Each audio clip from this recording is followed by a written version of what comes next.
ಅಂತೇಳಿ ನಾವು ಕರ್ನಾಟಕ ರಿಪಬ್ಲಿಕನ್ ಸಂಘಟನೆಯ ರಾಜ್ಯ ಮುಖಂಡರು.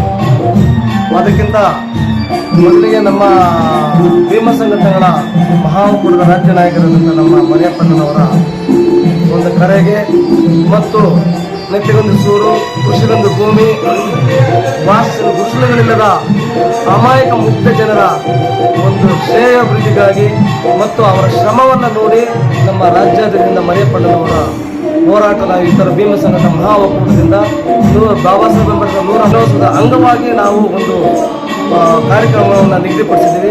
ಆ ಕಾರ್ಯಕ್ರಮಕ್ಕೆ ತಾವೂ ಭಾಗಿಯಾಗಬೇಕು. KRS ಅವರು ಅಂತ ಹೇಳಿದ್ರು. ಸರ್, ನಾವು ಶೇಕಡ 100ಕ್ಕೆ 100ರಷ್ಟು ನಾವು ನಿಮ್ಮ ಒಂದು ಭೀಮ ಸಂಘದ ಒಕ್ಕೂಟಕ್ಕೆ ನಾವು ಬೆಂಬಲ ಕೊಡ್ತಾ ಇದ್ದೀವಿ. ಜೊತೆಗೆ ಈ ಕಾಂಗ್ರೆಸ್ ಸರ್ಕಾರ ಏನಿದೆ, ಕಾಂಗ್ರೆಸ್ ಸರ್ಕಾರ ನಾವು ಒಂದು ಸಂದರ್ಭದಲ್ಲಿ ಸಂವಿಧಾನ ಉಳಿವಿಗಾಗಿ ಕಾಂಗ್ರೆಸ್ ಪಕ್ಷವನ್ನು ನಾವು ಗೆಲ್ಲಿಸಬೇಕಂತ ನಮ್ಮ ನಾಯಕರು, ಹಿರಿಯ ಮುಖಂಡರು, ಅವರ ಹಾದಿಯಲ್ಲೇ ಬೆಳೆದು ಬಂದಿರ್ತಕ್ಕಂಥವ್ರು. ನಾವು ಕೂಡ ಅವರ ಹಾದಿಯಲ್ಲೇ ಬೆಳೀತಾ ಇರ್ತಕ್ಕಂಥವ್ರು. ಅವರ ಶ್ರಮದ ಫಲವಾಗಿ ನಾವು ಅವರ ಹಿಂಬಾಲಕರಾಗಿ ಅವರ ಹೋರಾಟಕ್ಕೆ ನಾವು ಬೆಂಬಲಿತರಾಗಿ ಕ್ಷೇಮಗಳನ್ನು ಕಡೆಗಣಿಸಿ ಅವರ ಒಂದು ನೆತ್ತಿಗೊಂದು ಸೂರಾಗಲಿ, ಕೃಷಿಗೊಂದು ಭೂಮಿಯಾಗಲಿ ಇರ್ತಕ್ಕಂಥ ವಾಸಿಸಲು ಮಾಡಿರ್ತಕ್ಕಂಥ ಮನೆಗಳಿಗೆ ಸೂಕ್ತವಾದಂತಹ ನೆಲೆಗಳು ಮತ್ತು ವಿದ್ಯುತ್ ಸಂಪರ್ಕಗಳು ಇತ್ಯಾದಿಗಳನ್ನು ಕಲ್ಪಿಸಲು ವಿಫಲವಾಗಿರುವ ಕಾರಣದಿಂದಾಗಿ ಇವತ್ತಿನ ದಿವಸ ಈ ಭೀಮ ಸಂಘಟನಾ ಒಕ್ಕೂಟದಿಂದ ಒಂದು ಕಾರ್ಯಕ್ರಮವನ್ನು ಹಮ್ಮಿಕೊಂಡಿದ್ದೀವಿ. ಮುಂದಿನ ದಿನಗಳಲ್ಲಿ ನಮ್ಮ ರಾಜ್ಯ ನಾಯಕರು ಹೇಳಿದ ರೀತಿಯಲ್ಲಿ ಭೀಮ ಸಂಘದ ಮಹಾ ಒಕ್ಕೂಟದಿಂದ ರಾಜ್ಯ ಸರ್ಕಾರಕ್ಕೆ ಎಚ್ಚರಿಕೆ ನೀಡುವಂಥ ಒಂದು ಕಾರ್ಯಕ್ರಮವನ್ನು ನಾವು ಮಾಡ್ತೀವಿ. ಭೀಮ ಸಂಘಟನಾ ಮಹಾ ಒಕ್ಕೂಟದಿಂದ ಆ ಒಂದು ಕಾರ್ಯಕ್ರಮ ಕೂಡ ನಾವು KRS ಸಂಘಟನೆ ನಮ್ಮದು ಬೆಂಬಲ ಇರುತ್ತೆ ಅಂತ ಹೇಳ್ಬಿಟ್ಟು ನಾನು ಈ ಸಂದರ್ಭದಲ್ಲಿ ಮರಿಯಪ್ಪ ಅಂತ ಭೀಮ ಸಂಘಟನೆಗಳ ಮಹಾ ಒಕ್ಕೂಟದ ರಾಜ್ಯಾಧ್ಯಕ್ಷ. ಸರ್, ಇವತ್ತಿನ ಕಾರ್ಯಕ್ರಮದ ಬಗ್ಗೆ ಸರ್, ಇವತ್ತು ನಾವು ನಮ್ಮ ಭೀಮ ಸಂಘಟನೆಗಳ ಒಕ್ಕೂಟ ಪ್ರಾರಂಭವಾಗಿ ಮೇ 25ಕ್ಕೆ 1 ವರ್ಷ ಆಯಿತು. ನಮ್ಮ ಸಾಧನೆ ಏನು ಅಥವಾ ಇದೇ ಸಂದರ್ಭದಲ್ಲಿ ನಾವು ಬಾಬಾ ಸಾಹೇಬರ 134ನೇ ಜನ್ಮದಿನಾಚರಣೆ ಮಾಡಬೇಕಾಗಿತ್ತು. ಆ ನಿಟ್ಟಲ್ಲಿ ಇವತ್ತು ಈ ಕಾರ್ಯಕ್ರಮ ರೂಪಿಸಿದ್ವು. ಇಲ್ಲಿ ಮೂಲತಃ ಉದ್ದೇಶ ನಮ್ಮದಿಷ್ಟೇ. ಇವತ್ತು ಬಡವರ ಕೆಲಸಗಳು ಏನೂ ಕೂಡ ಆಗ್ತಾ ಇಲ್ಲ ಅಂದರೆ ನಾವೊಂದು ಒಕ್ಕೂಟ ಕಟ್ಕೊಂಡು ದಿನ ಬೆಳಗಾದ್ರೆ ಲೆಟರ್ ಎತ್ಕೊಂಡು ದುಡ್ಡುಗಳು ವಸೂಲಿಗೆಲ್ಲ ಒಕ್ಕೂಟ ಮಾಡಿರೋದು ನಾವು ಇಲ್ಲ. ನಾವೇನಾದರೂ ಸಾಧನೆ ಮಾಡಬೇಕು. ಈ ಸಮಾಜದಲ್ಲಿ ಹುಟ್ಟಿದ್ದೇವೆ, ಶೋಷಣೆ ಅನುಭವಿಸಿದ್ದೇವೆ. ಕನಿಷ್ಠ ಮುಂದಿನ ಪೀಳಿಗೆ ನಾವೇನು ಕೊಡುಗೆ ಕೊಡಬೇಕು ಸಂಘಟನೆ ಕಟ್ಟಿ ಅನ್ನೋದ್ರ ಬಗ್ಗೆ ಇವತ್ತು ಸರ್ಕಾರದ ಸಚಿವರುಗಳನ್ನ 3 ಜನ ಕರೆದಿದ್ದು. ಅವ್ರಿಗೆ ಏನಪ್ಪ ಕರೆದಿದ್ದು ಅಂದರೆ ಸರ್ಕಾರನ ಹೊಗಳಕ್ಕಲ್ಲ ನಾವು ಕರೆದಿದ್ದು. ಸ್ವಾಮಿ, BJPಯ ಮತ್ತೊಂದು ಮುಖನೇ ಕಾಂಗ್ರೆಸ್ಸು. BJP ಲೂಟಿ ಹೊಡಿತಾ ಇದೆ ಅಂತ ಕಾಂಗ್ರೆಸ್ನ ಜನ ಎಲ್ಲ ಅಧಿಕಾರಕ್ಕೆ ತಂದು ನೀವು ಅದರ ಮತ್ತೊಂದು ಮುಖನೇ ಕಾಂಗ್ರೆಸ್ ಆಗ್ತಾ ಇದೆ. ಆ ನಿಟ್ಟಲ್ಲಿ ಮುಂದಿನ ಚುನಾವಣೆಯಲ್ಲಿ ನಾವೆಲ್ಲ ಸೇರಿಕೊಂಡು ಏನು ದಲಿತರು, ಹಿಂದುಳಿದವರು, ಅಲ್ಪಸಂಖ್ಯಾತರೆಲ್ಲ ನಿಮ್ಮ ಓಟಾಗಿ ಗೆಲ್ಲಿಸಿದ್ವಲ್ಲ, ಈಗ ಮತ್ತೆ ನಿಮ್ಮ ವಿರುದ್ಧ ಪ್ರಚಾರ ಮಾಡಿ ಕಾಂಗ್ರೆಸ್ನೂ ಕೂಡ ಸೋಲಿಸ್ತೇವೆ ಅನ್ನೋ ಒಂದು ಮಾತನ್ನು ಅವ್ರಿಗೆ ಹೇಳೋದಕ್ಕೆ ಇವತ್ತು ನಾವು ಸಭೆ ಕರೆದಿದ್ದು.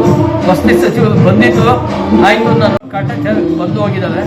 ಸೊ ನಮ್ಮದೇನಪ್ಪ ಅಂತಂದರೆ ನಮ್ಮ ಬಡವರ ಎಲ್ಲ ಸಮಸ್ಯೆಗಳನ್ನು ಕೈಗೆತ್ತಿಕೊಂಡು ಫ್ರೀಡಮ್ ಪಾರ್ಕಲ್ಲಿ ಒಂದು 10 ಅಥವಾ 15 ದಿನಗಳ ಕಾಲ ಒಂದು ಹೋರಾಟನ ರೂಪಿಸಬೇಕು ಅನ್ನೋ ಕಾರ್ಯಕ್ರಮ. ಈಗಾಗಲೇ ನಾವು ಕಳೆದ ನವೆಂಬರ್ ತಿಂಗಳು 26ನೇ ತಾರೀಕು ಒಂದು ಹೋರಾಟ ಮಾಡಿದ್ವು.